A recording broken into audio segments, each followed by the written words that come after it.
Hai guys.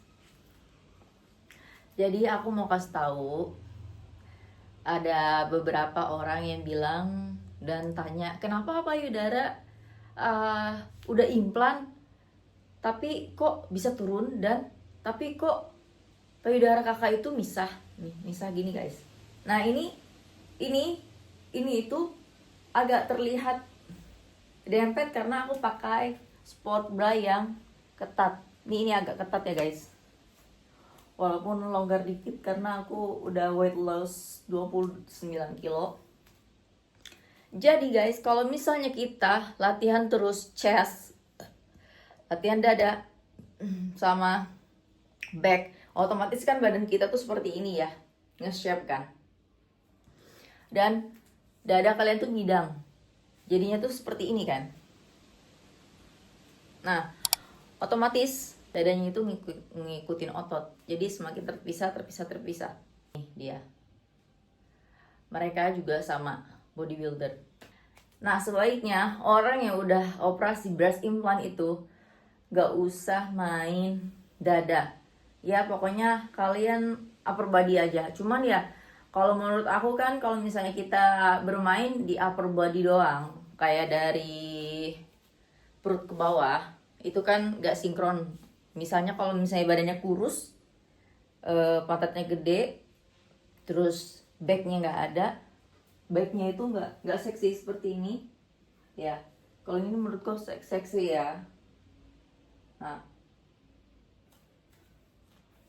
itu nggak seimbang. Jadi kenapa semua otot di badan aku, otot-otot besarnya aku latih. Otot dada ini termasuk otot besar ya guys ya. Dan terus dia juga punggungnya ototnya termasuk besar. Makanya kenapa dia bisa terpisah seperti itu ya. Terus turun karena aku menyusui. Dan menyusui itu kan volume payudara bisa membesar ya. Volume payudara membesar karena ada air susu di dalamnya, ya kan. Otomatis dia lebih besar daripada kita pakai implan. Nah, setelah menyusui dia jadi menciut. Apalagi aku weight loss 29 kilo. Jadi dia makin turun. Jadi kulitnya tuh seperti ini guys, nih kulitnya banyak. Bentar ya. Nih, kulit sisanya tuh banyak guys. Ini adalah sagging skin. Sagging skin itu kulit yang kendur gitu. Jadi pakai bra yang seperti ini ya nggak bakal kelihatan terpisah. Tapi kalau misalnya kita pakai bra yang biasa, jadi kelihatan banget kalau payudara kita itu misah. Dan ya pokoknya dia ngikutin otot aku. Jadi implan itu dibagi dua ya.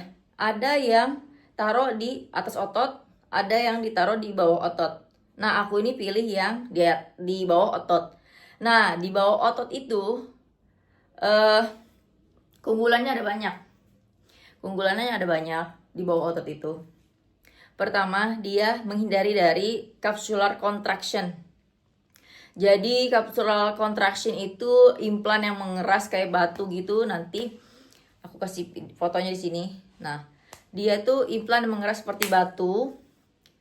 Dan bisa jadi itu kayak penyakit gitu ya, dan bikin payudara sekalian sakit. Terus ada juga jadi mental illness, breast implant illness namanya ya. Tapi itu breast implant illness itu cuman kemungkinan 2% dari 8 orang yang breast implant. Kalau aku sih alhamdulillahnya enggak ya, sudah 5 atau 6 tahun gitu aku breast implant ya.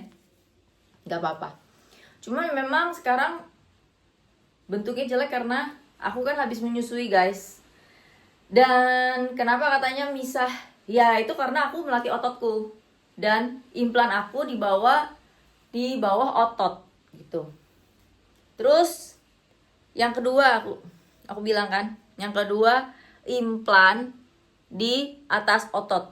Kalau kalian taruh implan di atas otot, dia gak bakal ikut terpisah. Kalau misalnya otot kalian udah terbentuk, otot dada kalian udah terbentuk. Tapi jadinya aneh guys. implannya di sini, otot kalian besar. Jadi nih, kayak gini fotonya. Jadi ini adalah alasan kenapa breast implant itu kayak kelihatan aneh ya. Kalau misalnya kamu itu benar-benar badannya kayak udah masalnya tuh terlihat gitu. Ada plus minusnya. Plusnya kalau misalnya kita latih semua otot jadi terlihat proporsional. Nah, minusnya kalau misalnya dada terlihat bidang dan otot kalian semakin membesar, semakin V-shape bagian upper body, otomatis implan kalian tuh terpisah. Jangankan implan, dada yang natural, payudara yang natural juga akan terlihat misah dan apalagi mengecil. Itu dia. Kalau misal yang dadanya itu gak ada implannya, otomatis dia akan mengecil karena body fat menurun. Jadi payudara bisa besar tuh guys, pertama karena menyusui, 2 kehamilan ya gendut itu, 3 breast implant, implan payudara. Dah, itu doang. Itu guys. Jadi ada plus minusnya. Kenapa aku suka warning di Instagram, aku bilang sama teman aku yang baru breast implant, jangan terlalu main dada kalau kamu nggak mau jadi bodybuilder. Kalau aku sebenarnya gini guys ya, aku tuh dari dulu pengen banget jadi bodybuilder, cuman kadang-kadang mental aku tuh ke distract terus ya. Jadi selama aku diet pasti selalu gagal. Karena aku single mother, terus aku kerja sendiri, kadang hectic gitu ya. Jadi susah kalau misalnya kita tuh nggak ada yang support gitu. Begitu guys. Ini cuma cerita. Cuman kenapa aku tetap kekeh mau body aku proporsional? Ya, pengen aja gitu. Terus kenapa aku ngasih tahu teman-teman aku biar jangan main dada, jangan terlalu latih otot dadanya. Ya karena kalian bisa lihat sendiri. Emang kalian mau dadanya kayak aku? Kan? Jadi kalian bilang, "Kak, dadanya social distancing." Ya, karena ototnya semakin membesar, semakin melebar. Ini punggung, bahu semakin melebar, jadi dia ngikut gitu, say. Apalagi aku habis menyusuin kan, jadi dia makin turun, implannya makin ngikut ke ototnya. Jadi seperti itu. Ada plus minusnya sih. Jadi kalau misalnya kalian mau breast implant biar kelihatan lebih seksi, lebih cantik, gym aja. Tapi jangan terlalu yang bikin badan kamu tuh berubah, jadi posisi implannya tuh berubah, bikin berubahnya tuh melebar gitu guys ya. Nah, otot dada itu jangan terlalu dilatih, latih sedikit-sedikit nggak apa-apa biar seimbang, tapi jangan terlalu lah. Apalagi dulu aku pernah pakai steroid kan, jadi agak gila-gilaan gitu latihan dadanya. Penjelasan dari aku cuma segitu aja. Semoga kalian bisa mengerti apa yang aku sampaikan. Segitu aja ya guys ya. Oh iya, aku juga mau ngasih tahu. Banyak influencer fitness atau konten kreator yang bikin gerakan dada. Untuk kalian orang awam, ingat ya guys. Untuk kalian yang orang awam, payudara itu gak bisa besar. Sekali lagi aku bilangin, gak bisa besar volumenya. Kalian latihan dada itu yang kata orang-orang itu di video-video itu, yang dilatih itu cuman dadanya guys, ototnya bukan volume payudaranya. Ini cuman bisa membesar karena lemak, ASI, dan implan. Udah, that's it. Gak ada lagi. Jadi bullshit yang bilang kalau misalnya gerakan dada bisa kenceng, bisa besar. No. Gerakan dada juga bisa kenceng, bisa guys. Tapi kalau misalnya kalian udah ada sagging skin seperti ini, gak bisa naik lagi kecuali breast reduction.